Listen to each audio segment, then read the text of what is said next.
9 miljun passiġġier f'10 snin. Dan kien sem il-linja tal-ajru low cost Ryanair f'Malta li b'mod partikolari f'dawn iż-żminijiet tas-sajf iżżid il-popolarità tagħha, speċjalment ma' dawk iż-żgħażagħ li jippjanaw dik l-avventura qasira.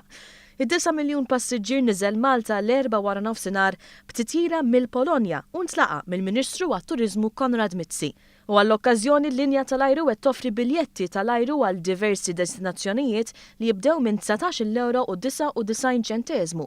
Il-Ministru Mizzi spjega kif Ryanair ilha dawn l-aħħar 10 snin toffri kontribut siewi lil Malta u qed iżżomm relazzjoni mill-aqwa mal-awtoritajiet lokali.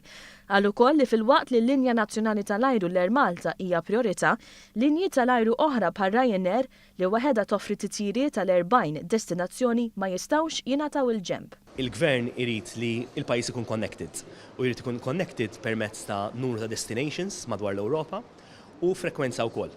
U importanti li l-connections tagħna jkunu kemm fis-sajf ukoll fix-xitwa biex it-turiżmu ikun all year round u biex il-business travelers u l-Maltin ikun jistgħu jażlu destinazzjoni differenti.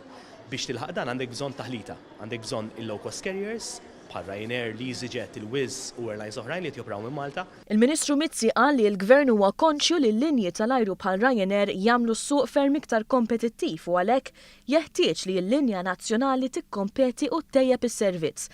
Għaldaqstant se tkun qed tittieħed deċiżjoni jekk għandux ikun introdott ajruplan ieħor mal-flotta tal-Air Malta biex fost oħrajn iwassal il-passiġġieri fi bliet li low cost carriers ma jinżlux fihom.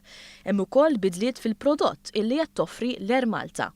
Tajjeb li ngħid ukoll li l-Air Malta se tbiddel ukoll il-prodott tagħha in cabin.